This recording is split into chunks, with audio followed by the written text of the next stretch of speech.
The next movement in the blocking the leading edge series of guard retention is the turnaway Granby or the turnaway half Granby. And just before we go through it, I want to address when and why I would use the turnaway Granby as opposed to the hip escape. And if I find myself on my back and my legs are thrown to one side and I get into base like this and I frame, then I'm able to, so if my elbow is up or if my hand is up, then I can scoot my hips backwards. But if my opponent is successful in turning my legs to the side and I'm not able to get into base, that's when I would utilize a half Granby. So for instance, if I find myself with you on your knees and you push my legs to one side, that will be the leading edge of your body. Sometimes if you rotate a little bit more this way, this will be the leading edge of your body. It depends, but usually it's going to be this shoulder because you're going to be turning and trying to either cross-face me or pin my hips. So if you throw my legs to the side, I wasn't able to get to base, so I half Granby, I invert, and I reset my guard. Important throughout this motion that I maintain the frame, because if I try to half Granby away without the frame, I'm basically exposing my back.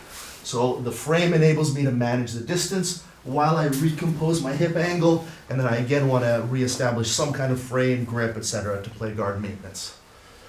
Now, other guard passes you could do this against? If you do that kind of old school throw the legs bypass, the old valley tudo kind of style, so 1, 2, I lock the knee, and in this case I'm coming back to Della Hiva guard. So the knee was the leading edge of your body that time. I wasn't able to get into base on my elbow, so I used the Granby. We'll just go through that in slow motion then. Sure. So I'm going to fake, 1, fake. 2, I recognize that this is the leading edge. I can't build my base. I take a big step, I push my butt up in the air, and then I immediately transition to a grip.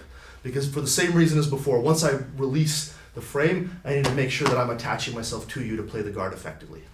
Now, what would you say to the people who are already writing this off? Because it either looks too fancy or looks like it requires too much flexibility. How much flexibility do you need here?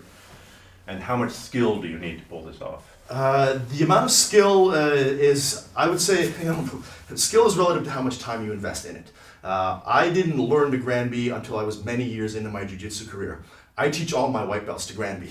I've had 45-year-old, 48-year-old dads with dad bods learn how to Granby within a pretty short period of time, and anybody who isn't in some way crippled or has a disc problem in their neck has the requisite flexibility. You don't have to be Gumby to Granby. If you can hang out upside down like this, you can definitely Granby, but you don't even have to be flexible enough to touch your feet to the mat, because most of the time when you're Granbying, you're going to use your opponent, especially if you're full Granby. Like the half Granby, you don't have to hang out upside down because you're only going part way, so I only have to be able to get to my shoulder like this. Whereas to perform a full Granby, which we're going to do later, I don't have to be able to perform a full inversion with my feet on the mat because I'm usually going to be pushing off my opponent.